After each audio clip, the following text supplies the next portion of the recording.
안녕하세요. 여러분 밤새 잘 주무셨습니까? 3월 14일 목요일입니다. 오늘도 하루를 시작하면서 우리에게 주신 하루 한 말씀으로 주님과 동행하는 축복의 시간들 함께 보내시기 바랍니다.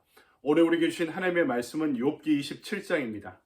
1절부터 6절까지의 말씀을 제가 봉독해 올립니다. 욥이 또 풍자하여 이르되 나의 정당함을 물리치신 하나님, 나의 영혼을 괴롭게 하신 전능자의 사심을 두고 맹세하노니 나의 호흡이 아직 내 속에 완전히 있고 하나님의 숨결이 아직도 내 코에 있느니라. 결코 내 입술이 불의를 말하지 아니하며 내 혀가 거짓을 말하지 아니하리라. 나는 결코 너희를 옳다 하지 아니하겠고 내가 죽기 전에는 나의 온전함을 버리지 아니할 것이라. 내가 내 공의를 굳게 잡고 놓지 아니하리니 내 마음이 나의 생애를 비웃지 아니하리라. 아멘. 주님의 말씀입니다. 주님께 감사드립니다.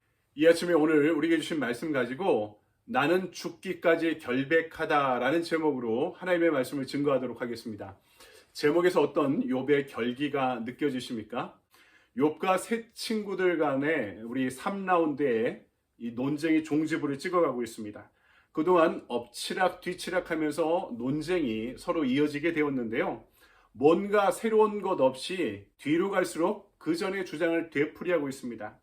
그래서 욥이 그 말을 그대로 받아 전하면서 26장, 27장을 보면 친구들의 이야기를 풍자해서 이야기할 정도로 친구들의 논리가 빈약해지고 있습니다. 오늘 말씀은 그동안의 논쟁을 정리하면서 친구들 모두에게 욥이 전하는 최후의 고백, 최후의 변론이라고 이야기할 수 있습니다. 그 내용은 두 가지인데요. 첫 번째로 자신은 죽기까지 결백을 굽히지 않겠다라는 것이고, 두 번째는 자기를 괴롭히는 원수들은 대가를 치르고 말 것이다 라는 일종의 저주에 가까운 고백입니다. 먼저 오늘 말씀 통해 우리가 살펴볼 것은 자신의 결백함에 대해 맹세하고 있는 욥의 고백을 좀 묵상해 보고자 합니다. 욥은 재판정의 최후 변론처럼 자신의 결백을 다시 한번 주장하죠. 제가요 2절에서 6절까지의 말씀을 새번역 성경으로 한번 읽어드리겠습니다. 그 듣는 뉘앙스가 좀 다를 건데요. 내가 살아계신 하나님 앞에서 맹세한다. 그분께서 나를 공정한 판결을 받지 못하게 하시며 전능하신 분께서 나를 몹시 괴롭게 하신다. 내게 호흡이 남아있는 동안은 하나님이 내 코에 불어넣으신 숨결이 내 코에 남아있는 한 내가 입술로 결코 악한 말을 하지 않으며 내가 혀로 거짓말을 하지 않겠다. 나는 결코 너희가 옳다고 말할 수 없다. 나는 죽기까지 내 결백을 주장하겠다. 내가 의롭다고 주장하면서 끝까지 굽히지 않아도 내 평생에 양심에 꺼름직한 날은 없을 것이다. 아멘. 여기서 호흡과 숨결 같은 말이 코, 악한 말, 거짓말, 입술 같은 단어와 지금 의미상 연결되고 있습니다. 그러니까 자신의 양심이 자신의 신체 기관과 일치할 정도로 하나로 연결되어 있어서 자신의 결백을 온몸을 다해 지금 호소하고 있다라는 뜻입니다. 그 결백함의 근거가 뭡니까? 자신의 양심에 근거한 어떤 맹세였습니다. 여러분, 뭐가 맹세입니까? 맹세의 사전적 의미를 찾으니까 이렇습니다. 임무나 약속을 꼭 실행하거나 목표를 꼭 이루겠다고 굳게 다짐하는 것, 어떤 임무나 약속을 실행하거나 목표를 이루겠다고 굳게 다짐하는 것, 이렇게 이야기합니다. 마태복음 5장 33절로부터 35절을 보니까 이렇게 말씀합니다.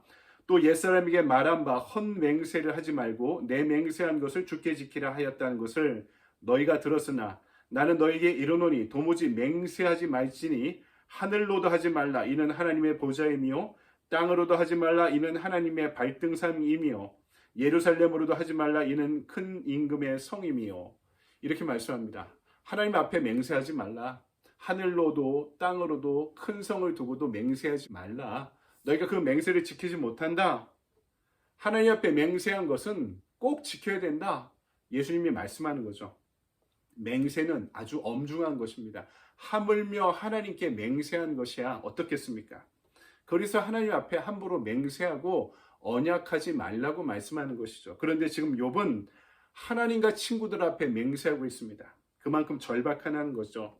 그렇지 않으면 지금까지 자기가 해온 말이 다 거짓이 되기 때문입니다. 어떻게 보면 그렇죠. 벼랑 끝에 서 있는 사람들, 이렇게 절박한 사람들이 하나님을 찾는 겁니다. 그렇지 않으면 다른 것을 찾게 돼 있죠. 사람이나 어떤 권력이나 어떤 돈이나 이런 것을 찾기 마련입니다. 근데 벼랑 끝에 서 있다는 것은 이걸 다 찾아봤다는 것입니다. 그러고도 안 된다는 것이죠. 이미 그런 것이 소용없다는 뜻입니다. 여러분, 우리는 신앙의 삶 가운데 이렇게 벼랑 끝에 서본 경험이 있습니까? 뒤에는 애굽의 전차병들이 달려오고 있고, 앞에는 홍해가 가로막고 있고, 좌로도 우로도 앞으로도 뒤로도 위로도 땅 밑으로도 도망갈 수 없는, 여러분, 그렇게 절박하다면 안심하십시오. 하나님은 한쪽 문을 닫으실 때 다른 한쪽 문을 반드시 열어주시는 분이시기 때문입니다. 두 번째, 오늘 양심이란 무엇인가 이 말씀 가운데 우리는 또 질문해야 됩니다. 여기서 양심에 따라 내가 맹세하고 있다라고 이야기하는데 양심이 무엇입니까? 여러분, 조셉 버틀러라는 신학자가 이 양심에 대해서 이렇게 정의합니다. 양심은 내면의 존재 안에서 하나님의 음성을 들을 수 있는 마음의 이해 또는 지각의 경향이다. 다시 이야기해 볼까요? 양심은 내면의 존재 안에서 하나님의 음성을 들을 수 있는 마음의 이해 또는 지각의 경향이다. 내 내면에서 하나님의 음성을 들을 수 있는 어떤 마음의 장치, 이것이 양심이라는 거죠. 심리학적인 개념과 정 다릅니다. 영성의 개념에서 이야기하는, 신앙의 개념에서 이야기하는 양심이라는 것은 그냥 심리학적 기제만을 이야기하는 것이 아니라 내 마음 안에서 깊숙이 하나님의 음성을 듣게 만드는 어떤 마음의 장치를 하나님께서 이 양심을 통해 우리에게 허락하셨다는 것입니다. 이것이 양심의 정의입니다. 이 세상에 양심에 화인 맞은 사람들이 많아지고 있지만은 양심이란 것은 하나님이 우리를 창조하실 때 하나님의 뜻에 어긋나지 않게 하기 위해 만드신 마음의 장치와도 같은 것입니다. 그것을 벗어나면 두렵고 떨리고 불안한 것입니다. 왜?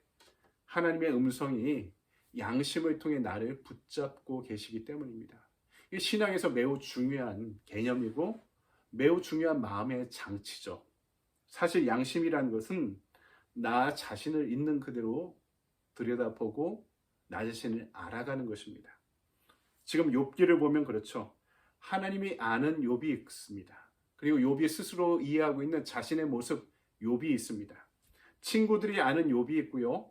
그리고 사단이 이해하고 있는, 알고 있는 욥이 있는데 이것이 이 욥이 다 다릅니다. 그런데 이 욥에 대한 이해가 진영을 이루고 있습니다. 한편에는 하나님이 알고 있는 욥과 욥이 스스로 이해하고 있는 욥이 한편을 이루고 있고, 다른 한편에는 친구들이 이해하고 있는 욥과 사단이 이해하고 있는 욥이 한편을 이루고 있습니다. 욥기는 이 욥을 이해하는 서로 다른 편들이 논쟁하고 싸우는 이야기다라고 설명할 수도 있을 것 같습니다. 그런데 생각해 보십시오. 욥이 왜 동방의 의인일까? 결론에 가면 욥이 어떻게 최후의 승리를 얻게 될까? 여러분, 양심에 따르는 삶은 욥이 스스로 이해하고 있는 나와 하나님이 아시는 나가 다르지 않은 것을 경험해가는 것입니다. 여러분, 이것이 신앙적으로 성숙하고 거룩하고 성공적인 삶이다라고 이야기할 수 있습니다.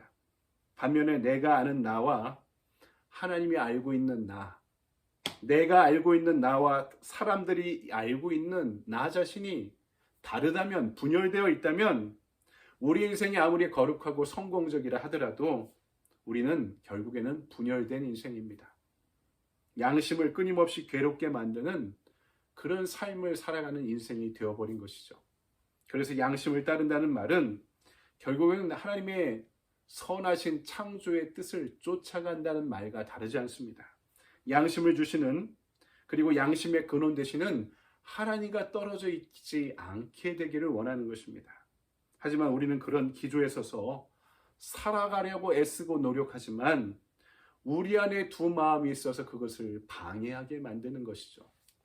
그래서 로마서 7장 21절로부터 24절에서 영적 거인의 발자취를 남긴 바울은 이렇게 고백합니다. 그러므로 내가 한 법을 깨달았노니 곧 선을 행하기 원하는 나에게 악이 함께 있는 것이로다. 내 속사람으로는 하나님의 법을 즐거워하되 내 지체 속에서 다른 한 법이 내 마음의 법과 싸워 내 지체 속에 있는 죄의 법으로 나를 사로잡는 것을 보는도다. 오라, 나는 곤고한 사람이로다. 이 사망의 몸에서 누가 나를 건져내랴. 여러분, 바울의 매우 깊고 실존적인 고백입니다. 내 안에 두 가지 법이 바울과 같은 영적 거인도 날마다 싸우고 있다라는 것을 그의 양심 안에서, 하나님이 만들어주신 이 영적인 장치 안에서 날마다 싸우고 투쟁하고 경험했던 것입니다. 하지만 여러분, 여기에 정답이 있는 것입니다. 오호라, 나는 곤고한 사람이로다. 스스로 하나님 앞에서 애통해 하는 마음, 나의 죄를 애통해 하고, 그리고 하나님을 갈망하는 마음, 이것이 우리 양심 안에 이루어지고 있는 싸움에서 승리하는 방법입니다. 이렇게 날마다 갈등하고 있는 나 자신을 있는 그대로 받아들이고 애통해 하고, 그 마음을 주신 하나님을 더욱더 앙망하고 바라는 마음. 여러분, 우리는 불완전하고 결핍된 존재이기 때문에 우리 안에 이 애통하는 마음을 갖고 완전에 가까운 싸움을 승리할 수 있는 힘을 얻게 되는 것입니다. 그 양심의 근원 되시는 주님을 바라보고 의지하는 그분과의 교제에 충만해 그 안에서 스스로를 바로 세워갈 수 있는 저와 여러분의 경건한 하루가 되기를 주님의 이름으로 간절히 축원드립니다. 아멘. 여러분, 오늘도 이 말씀 안에서 바로 말씀을 묵상하고 해석하고 적용하는 여러분의 복된 하루 보내시기 바랍니다. 여러분, 감사합니다.